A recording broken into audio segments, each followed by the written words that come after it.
When I was in manufacturing, I used to take staff to events, and there would be speeches and seminars, and I was always worried of whether or not we were going to get our money's worth. Sometimes people would come back excited, but they didn't know what to do. So when people attend my presentations, I want to make sure they get their money's worth. They will not only know what to do, but also how to do, and they'll be motivated to want to do the new strategies. My clients will certainly get their money's worth.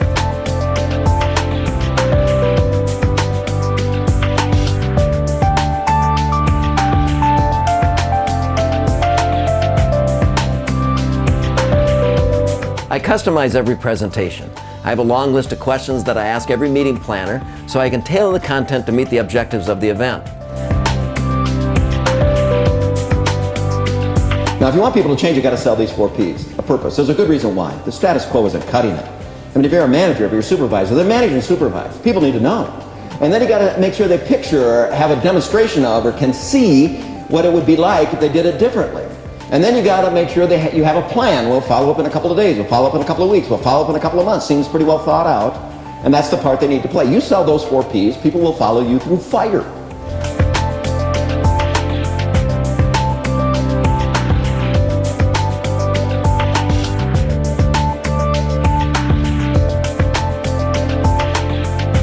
Then some people join the anti-change crowd. They decide simply not to change. But I learned this a long time ago growing up on the farm. It's a lot easier to ride the horse in the direction it's headed. Now, I don't know if you've ever been on a horse and wants to go back to the barn. It's going back to the barn. It's an 800-pound animal.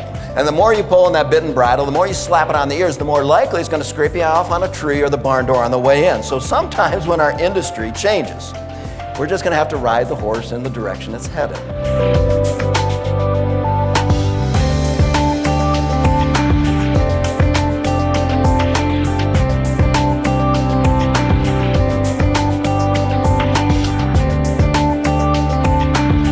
My presentations have relevant information. I deliver that information in a humorous way, and I want to make sure there's low-risk, interactive participation so people have the courage to put the ideas into practice when they get back to work.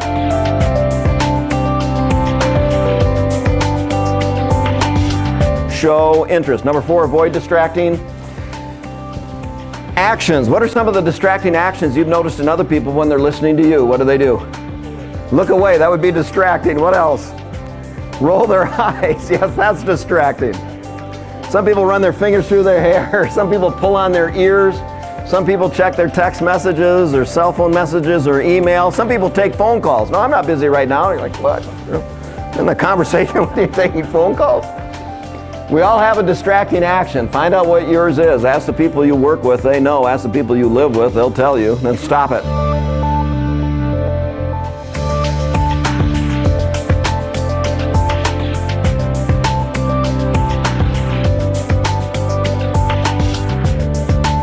A couple of thousand books in my personal library.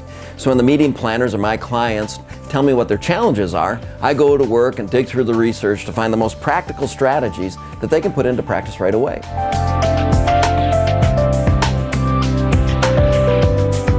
With the rough and tumble world of work, having negative thoughts and feelings is unavoidable.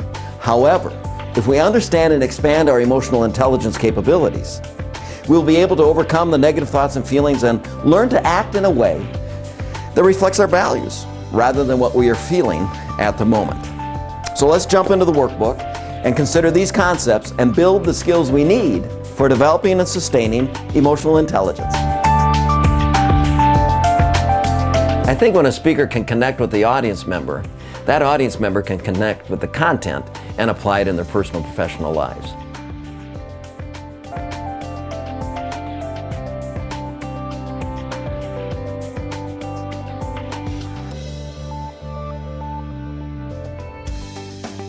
Spiritual fatigue, and that's a sense of hopelessness, helplessness, thoughts of escape, running away. You don't like your coworkers anymore, you don't like your clients anymore, you're sick of it.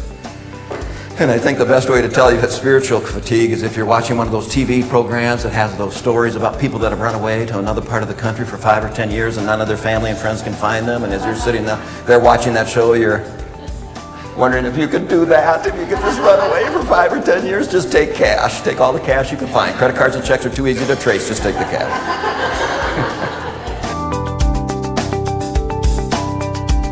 My clients appreciate that there's always takeaways. There's a handout from my presentation. Sometimes they even get a free book.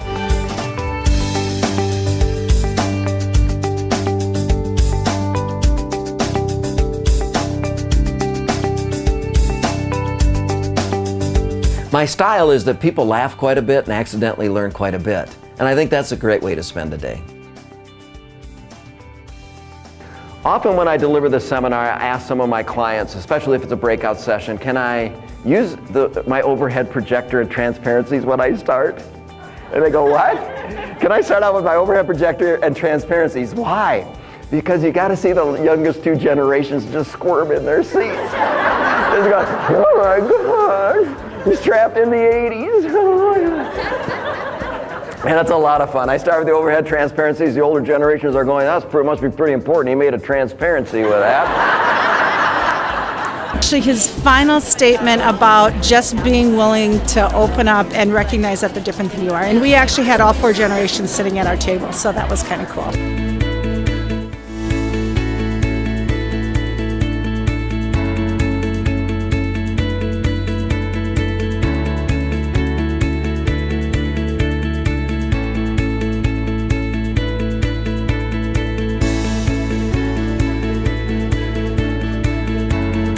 And over the years, I've delivered more than 3,000 presentations. More than 90% of my work has been referral and repeat.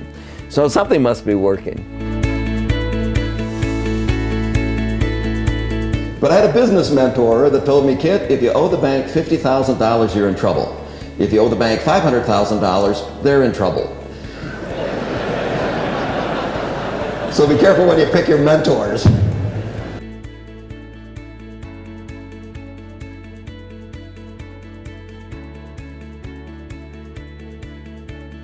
The diversity of my team and recognizing how I need to communicate with each of those individuals differently and what I need to work with and how I need to work with them differently.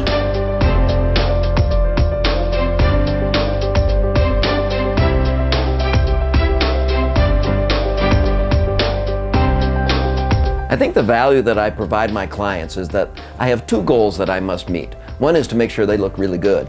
The other is to make sure the content of my presentations is really good. And I really customize the content to have the greatest impact. Change is kind of that surviving thing. Change happens overnight. It's immediate. It's situational. It's kind of mechanical. It's kind of like you have a new boss. There's a new policy. There's a new law. There's a new rule. The transition, though, is more personal. It's more internal. It's kind of the under-the-breath comments. It's the foot dragging. It's the apprehension. It's the anxiety. It's the frustration.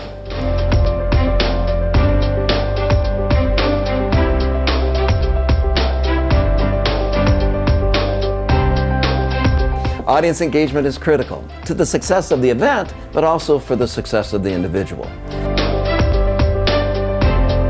So what are some words that come to mind when you think of difficult people? Rude, argumentative, bad attitude, stubborn, disrespectful, loud, lazy, arrogant, conceited, mean, indecisive, non-listener, always right. Boss? Yeah, we can say boss. We're not going to name names, but we can say boss, sure. So it's a lot of fun. It's very interactive. People stay engaged, and the time just flies.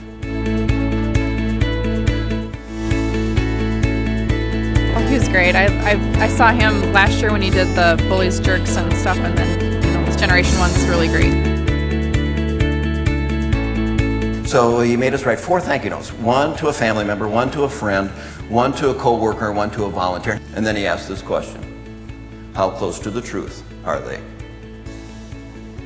Well, mine were very flattering, because I thought we were going to share them.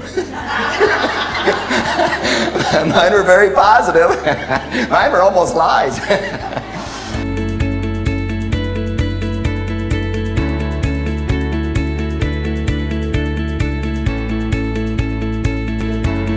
I see you're speaking on Thursday on gender communication and dealing with difficult people. That's 2 different presentations, right? I'm going to an art opening. I live in New York. I wish I lived in New York. I'm in mourning for my life, all the above. Basic black, why do men wear it?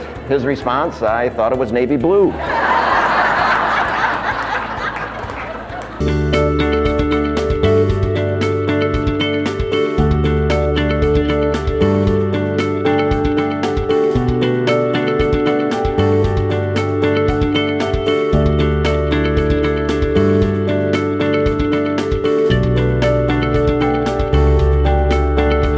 If I was an actor, I'd get paid to play a role.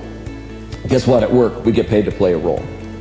Let's say I didn't make my living giving speeches and seminars, but let's say I made my living as an actor. And let's say this was a Shakespearean play, and I'm an actor in that play, but I don't want to do it today. I don't want to put on the little booties. I don't want to put on the tights. I don't want to put on the frilly shirt. I don't want to bound across stage.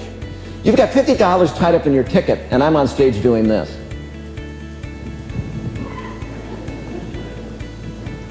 To be or not to be, that's the question.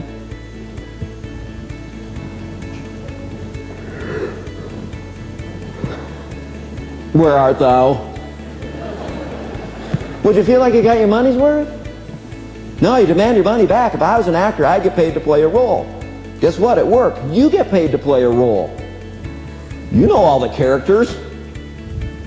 Just giving you all your lines, all your stage directions. Now all you have to do is play your part.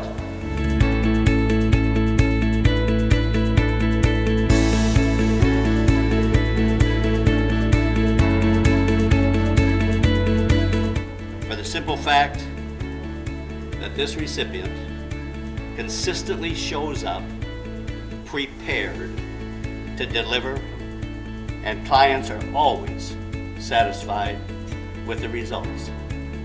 As they say, the return on investment is beyond the investment.